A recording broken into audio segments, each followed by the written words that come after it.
बिस्मिल्लाहिर्रहमानिर्रहीम, अस्सलाम वालेकुम। सिंध हुकूमत कराची के हवाले से जो एक टारगेट हमने रखा है कि कराची का जो पानी का मसला है, हम KMC और सिंध हुकूमत ने मिल के इस मसला का हल निकालना है। उसी हवाले से आपको याद होगा कि हाल ही में मैंने जो हब कनाल का नया कनाल का मंसूबा है, जिससे हम अपना ही जो कैपेसिटी कराची की जो कैपेसिटी है टू रिसीव वाटर, उसको भरा के उसका इफ्तिताह हमने करवाया। और दो ऐसे मंसूबे हैं जो हमारा सीवरेज ट्रीटमेंट फैसिलिटी के मंसूबे हैं। दो ऐसे मंसूबे बन रहे हैं कराची में। एक का कैपेसिटी का पंपिंग कैपेसिटी है, और हमारा ये कोशिश है कि ये दोनों, एक 100 MGD का, एक 35 MGD का ट्रीटमेंट प्लांट्स जब फाल होंगे तो वो मीठा पानी हम इंडस्ट्रियल फैसिलिटीज़ को बेच सकेंगे। और साथ साथ जो कराची के वाटर सप्लाई का बोझ है, उस पे obviously if this treatment facility is running तो we'll be able to save that water from Karachi's water supply, और वो कराची को शहरियों को पहुंचाने के लिए, मदद करने के लिए पानी पहुंचाने का ये एक तरीक़ेकार है। तो मैं ना सिर्फ हुकूमत सिंध का, CM सिंध का सैयद गनी साहब का और मेयर कराची का, उनके पूरा टीम का शुक्रगुजार हूँ कि वो जल्दी से इस मसला को हल करने के लिए मुख्तलिफ मंसूबे पे काम कर रहे हैं। साहब, आप चाइना से आए हैं घूम के, और हमें उम्मीद है कि यकीनन आप चाइना गए हों तो चाइना से सिंध के लिए ज़रूर कुछ लाए होंगे। कुछ ऐसे मंसूबों की बात हुई वहाँ चाइना में जिससे सुबह सिंध को कोई फ़ायदा हो? कुछ नए मंसूबे, कुछ नए प्लांट्स, कुछ नई बातें, क्या कहें? Thank you. बट जहाँ तक चीन का दौरा है, ये सदर पाकिस्तान का चीन का दौरा था, और सदर पाकिस्तान ना सिर्फ सिंध को मगर पूरा वफाक का नुमाइंदगी करता है। सदर ज़रदारी का अपना ही तारीख़ है जो पिछले दौर में हमने रकम किया कि he was the first president to complete the most amount of trips to China, और उसी मेहनत की नतीजे में पाकिस्तान को गवादर पोर्ट और चाइना पाकिस्तान इकोनॉमिक कॉरिडोर का मंसूबा मिला। सदर ज़रदारी ने अब ये तय किया है कि इस बार उसने अपना पुराना रिकॉर्ड भी तोड़ना है, और एक बार फिर अपना ही रिकॉर्ड तौर के सबसे ज़्यादा trips as a president of Pakistan चीन के हासिल करना है। उसी सिलसिले में सदर ज़रदारी ने इस दौरे में मुख्तलिफ चीन के सूबे के दौरे किए हैं, और हर सूबा का अपना अपना एक मुख्तलिफ एरियाज़ है जो जहाँ वहाँ एडवांटेजेस होते हैं। मसलन जो पहला सूबा सदर ज़रदारी जहाँ पहुंचा था, वहाँ ज़राअत के हवाले से, इरिगेशन के हवाले से और डिफेंस प्रोडक्शन के हवाले से हमारे हवाई जहाज़ और इस किस्म के मंसूबे के हवाले से उस सूबा का एक्सपर्टीज़ थे। सदर ज़रदारी पाकिस्तान का एक्चुअली बल्कि दुनिया का सबसे पहला सदर बना जिन्होंने इन फैसिलिटीज़ का दौरा किया। उसके बाद हम शंघाई में थे, जो कि एक फ़ाइनेंशियल हब है चीन का। कराची का भी सिस्टर सिटी है, वहाँ मुख्तलिफ मंसूबे के हवाले से चीनी काउंटर पार्ट्स के साथ ना सिर्फ बातचीत हुआ मगर कुछ MOUs भी साइन किए गए, जिसमें कराची के हवाले से जहाँ तक मुझे याद है सॉलिड वेस्ट और ट्रांसपोर्ट और इस किस्म के मंसूबे का तो उसमें तो शामिल थे। अच्छा चंदू साहब, इस वक्त जो बातें इस वक्त चल रही हैं कि एक मरतबा फिर कहीं CM साहब के हवाले से बातें चलती हैं, कैबिनेट के हवाले से, फिर मेयर कराची को लेकर पीपल्स पार्टी का ही हवाले से बातें आप खुद चलाते हो, फिर मुझसे उन पे सवाल पूछते हो, और फिर उनको मेरे ख्याल में जो बातें जिनके हवाले आप शायद दे रहे होंगे उनमें कोई सच नहीं। चेयरमैन साहब, जो पोर्ट सिटीज़ होते हैं दुनिया भर में वो एक अहमियत के हामिल होते हैं। आप लाए हैं गवर्नमेंट के वफाक में, लेकिन जिस तरह से कराची को उसका हक मिलना चाहिए उस तरह से कराची को उसका हक नहीं मिल पाता। दो कि पीपल्स पार्टी की गवर्नमेंट कराची में बहुत ज़्यादा बेहतरी के मंसूबे ला रही है, लेकिन मंसूबों के लिए जो पैसा चाहिए होता है वो पैसा वफाक देने को नहीं। इस पर आपकी कोई बात हुई है वज़ीर आज़म से या कोई आप? मुसलसल पाकिस्तान पीपल्स पार्टी और वफाकी हुकूमत के साथ सूबाई हुकूमत और वफाकी हुकूमत के दरमियान भी बात होता है, और ऑब्वियसली पाकिस्तान पीपल्स पार्टी और मुस्लिम लीग के दरमियान भी बातचीत होता है। हम कराची के हवाले से बार बार वज़ीर आज़म साहब का तवज्जो के फ़ॉर्म मनसूबे और मुख्तलिफ़ इस किस्म के मनसूबे के तरफ रजू करवाए हैं, और उम्मीद है कि वज़ीर आज़म साहब जो वादा करके गए हैं कराची को शहबाज स्पीड देने का, उसी के हवाले से वो काम करता रहेगा। बाकी सिंध हुकूमत और KMC अपने तौर पे अपने वसाइल में कोशिश कर रहे हैं कि हम अपने तरफ से जितना काम कर सके वो कर रहे हैं। ये मंसूबा मेयर साहब मुझे बता रहा था, इनिशियली वफाकी हुकूमत का मंसूबा था, S3 का नाम का वफाकी हुकूमत का मंसूबा था। जब वफाकी हुकूमत ने इसको मुकम्मल नहीं किया तो अब ये ज़िम्मेदारी सूबाई हुकूमत और KMC ने लिया है कि हमने इस मंसूबा को मुकम्मल करवाना है और कराची के अवाम को साफ़ पानी पहुँचाना है। चेयरमैन साहब, ये बता दीजिएगा, वफाक की जानब से ये कहा जा रहा है कि पीपल्स पार्टी के चेयरमैन और दीगर जो उनके वज़रा है वो कह रहे हैं कि आलमी दुनिया से हमें जो है मदद की अपील कर रहे हैं, लेकिन उनको ज़रूरत नहीं है, तो वो आप पे तनकीद भी करते नज़र आ रहा है। मैं समझता हूँ कि इस किस्म की कुदरती आफत के दौरान ना सियासत करना चाहिए, ना किसी पे तनकीद करना चाहिए।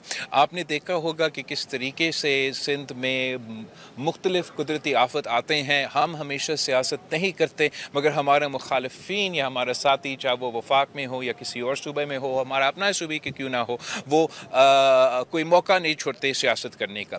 जहाँ तक सैलाब के सवाल है, ये एक तारीख़ी सैलाब हमारे सामने, अभी तक उसके असरात पाकिस्तान के अवाम भुगत रहे हैं। पख्तूनख्वा के अवाम के इसके हवाले से मसला बना हुआ है।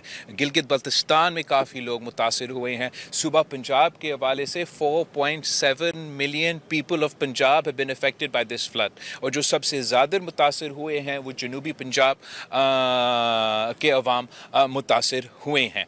ये सैलाब सिंध की तरफ बढ़ता आ रहा है। मैं CM सिंध का, उनकी तमाम टीम का शुक्रगुजार हूँ जिस अच्छा अंदाज से ये इस फ्लड को मैनेज करते आ रहे हैं। सिंध के भी लो लाइंग एरियाज़ को और जो कच्चे के इलाके हैं वहाँ ज़रूर कुछ लोग मुतासिर होंगे।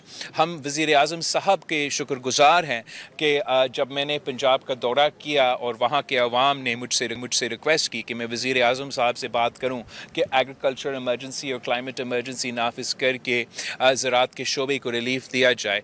वहाँ के अवाम ने रिक्वेस्ट किया कि मैं वज़ीर आज़म साहब से बात करूँ कि जो अवाम के बिजली के बिल हैं उनको माफ़ किया जाए उन इलाके में जो मुतासिर हुए हैं सैलाब के हवाले से। और साथ साथ ज़रूर हमने जो पिछले एक्सपीरियंस इसी शहबाज शरीफ साहब की, जब हम हुकूमत के इत्तेहादी थे पिछले सैलाब में, तो हमने फ़ौरी तौर पे जब लोग मुतासिर हो रहे थे, रास्ते बंद पड़े हुए, मुश्किल हालात में, उन हालात में हमने बेनज़ीर इनकम सपोर्ट प्रोग्राम के थ्रू डायरेक्टली मुतासिर लोग बलूचिस्तान में, मुतासिर लोग जनूबी पंजाब में, मुतासिर लोग सिंध में, उनको हम माली मदद पहुँचा सके। तो इसलिए मैंने वज़ीर आज़म से बात की, रिक्वेस्ट की। अभी तक उनकी हुकूमत ने बेनज़ीर इनकम सपोर्ट प्रोग्राम को इस्तेमाल करके अपने जो गिलगित बल्तिस्तान के अवाम है, जो पख्तूनख्वा के अवाम हैं, जो जनूबी पंजाब और पूरे पंजाब से लोग मुतासिर हुए हैं, दूसरी जगहों पे जो मुतासिर हुए होंगे, उनको माली मदद पहुंचाने के लिए जो शफाफ तरीन और वाहिद तरीक़ेकार है वो बेनज़ीर इनकम सपोर्ट प्रोग्राम का मंसूबा है। आखिरी जहाँ तक अपील की बात है, जब इस स्केल के कुदरती आफत होते हैं तो फौरी तौर पे फिलफौर आप इंटरनेशनल दुनिया में जो इदारे बने हुए हैं उनका मदद लेने के लिए आप अपना अपील लॉन्च करते हैं कि मेरे मुल्क में एक कुदरती आफत आया है, जो टेक्निकल एक्सपर्टीज़ रखते हैं सेहत के हवाले से, मौसमी तब्दीली के हवाले से, नेचुरल डिज़ास्टर का मुकाबला करने के हवाले से, वो तमाम इदारे जिसके लिए पाकिस्तान पैसा देते हैं, हम यूनाइटेड नेशंस के तो मेंबर्स हैं, उसी के हवाले से हम तो कंट्रीब्यूट भी करते आ रहे हैं अपने सोल्जर्स में भी, अपने एनीवे तो हम उन फैसिलिटीज़ का मदद ले। अनफॉर्चुनेटली आज तक वो अपील नहीं हुआ है। तो जो इमीडिएट रिलीफ फेज़ में, रेस्क्यू फेज़ में मदद पाकिस्तान को मिलना था, पाकिस्तान को अवाम को मिलना था, पंजाब के अवाम को मिलना था, वो अब तक नहीं मिल सका। मैं जिस चीज़ का फ़िक्रमंद हूँ कि जिस स्केल पे ये कुदरती आफत और सैलाब हुआ है, इसके नॉक-ऑन कॉन्सिक्वेंसेस होंगे। ये सिर्फ राशन से काम नहीं चलेगा। मसलन जो सेहत के हवाले से मसाइल पैदा हो जाते हैं, मलेरिया फैलते हैं, मुख्तलिफ पानी के से जो बीमारियाँ हैं वो फैलते हैं, उसमें हमें मदद मिलता है, कोऑर्डिनेशन में आपको मदद मिलता है। तो मैं समझता हूँ कि ये पाकिस्तान के सैलाब में मुतासिर जो अवाम है उनका हक़ था कि उनका हुकूमत ये मुतालबा करता है, और आज भी मैं समझता हूँ कि जहाँ हम शुक्रगुजार हैं एग्रीकल्चर इमरजेंसी का, इलेक्ट्रिसिटी की माफ़ होने का, हम फिर भी मुतालबा करते हैं वफाकी हुकूमत से, वज़ीर आज़म साहब से कि बेनज़ीर इनकम सपोर्ट प्रोग्राम को इस्तेमाल करके सैलाब की मुतासरीन को मदद पहुँचाएँ और आलमी सतह पर अपना अपील करके आलमी दुनिया का इसको साथ मिला दे ताकि हम इस आफत का मुकाबला कर सकें।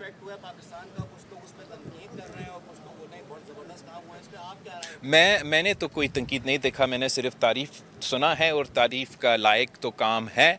पाकिस्तान, हर पाकिस्तानी अपना फ़र्ज़ समझता है कि हम मक्का मदीना का दिफा करें, और जिस तरीके से ये डिफेंस पैक्ट साइन किया गया है, पाकिस्तान का अपना नेशनल सिक्योरिटी का हालात को मद्देनज़र रखते हुए जिस तरीके से हमने हाल ही में ये भारत के साथ मुकाबला करके जंग जीता है, तो उस कॉन्टेक्स्ट में मैं समझता हूँ कि ये डिफेंस पैक्ट जहाँ तय हुआ है कि अगर पाकिस्तान पे हमला होगा तो वैसे ही देखा जाएगा जैसे सऊदी अरेबिया में हमला हुआ है, और अगर सऊदी अरेबिया में हमला होगा तो हम ऐसे इस नज़र से देखेंगे कि पाकिस्तान पे हमला हुआ है। मैं समझता हूँ कि दोनों ममालिक के लिए ये एक बहुत पॉजिटिव डेवलपमेंट है, और मैं वज़ीर आज़म साहब को, उनकी पूरी टीम को मुबारकबाद देता हूँ कि ये मरहला वज़ीर आज़म साहब ने सऊदी अरेबिया में अभी साइन किया है। अच्छा, ये बताइए, इंडिया को हमने जो है बड़ी बुरे तरीके से हराया है, आपने बड़ी अच्छी सिफारतकारी की आपकी वजह से, लेकिन आप इंडिया का क्रिकेट में भी मतलब वो सियासत लेके आ गए, तो क्या कहेंगे आप? मतलब वो मोदी की सोच वाले क्रिकेटर बन गए हैं जो, इस पर क्या कहेंगे आप? मैं इस पे इतना ही कह सकता हूँ कि हमें सब कोशिश ये करना चाहिए कि जो स्पोर्ट्स है इनको गैर सियासी रखा जाए। अफसोस के साथ आप ये देखते आ रहे हैं, ये पहला एग्ज़ाम्पल नहीं है कि भारत मुसलसल स्पोर्ट्स के साथ सियासत करता है, और सियासत की वजह से मुख्तलिफ मौके पे जो इवेंट्स होने चाहिए थे वो नहीं हो सके या मुतनाज़ा बने, भारत का किरदार की वजह से, पाकिस्तान की किरदार की वजह से नहीं। Okay, thank you everybody. Chairman Pakistan Peoples Party Bilawal Bhutto Zardari Karachi में मीडिया से गुफ्तगू कर रहे थे। उन्होंने कहा कि ये सियासत का नहीं, सैलाब मुतासरीन की मदद का वक्त है। पाकिस्तान ने बदतरीन सैलाब का सामना किया है, तारीख़ी सैलाब के असरात के हवाले से भी बात की। उन्होंने कहा यह सियासत का नहीं, सैलाब मुतासरीन की मदद का वक्त है। बिलावल भुट्टो जरदारी ने मज़ीद कहा कि पाकिस्तान ने बदतरीन सैलाब का सामना किया।